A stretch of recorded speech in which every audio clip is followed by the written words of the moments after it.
It is 10 days to the poll, and now the National Gender and Equality Commission is sounding the alarm over the principles of equality and inclusion as stipulated in the law. None of the parties has complied with the Elections Act, with the Constitution, and with the regulations as provided by IEBC. Partly we blame the 11th Parliament. We did provide guidance in terms of how the political parties would go, in terms of the amendments that were to go to the Political Parties Act. We had suggested that for these special categories, if somebody gets nominated, they should just enjoy that space once, not twice.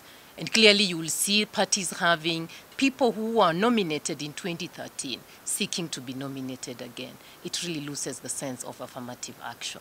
Article 90 of the Constitution provides that special seats be set aside for women, marginalized groups, youth and people living with disabilities. While parties submitted their list of nominees to IEBC, none of them met the required threshold.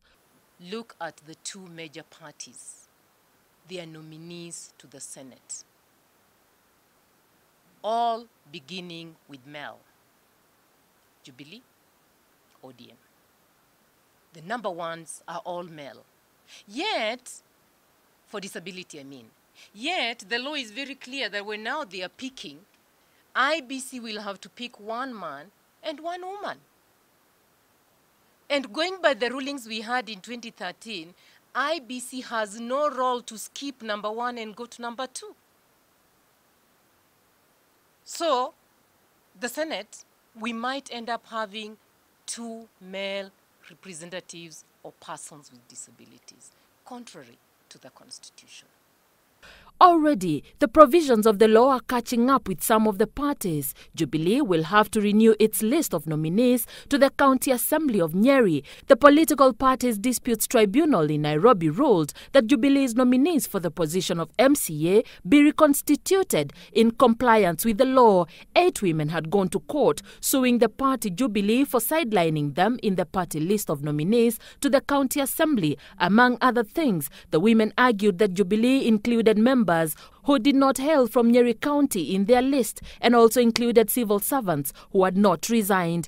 And for that, the party has to go back to the drawing board. In light of this, is a constitutional crisis looming after the election? After 8th August, if we do not get a third of women elected into those houses, if we don't get the nominations top up giving us a third of women in those houses, the National Assembly and the Senate will be unconstitutional.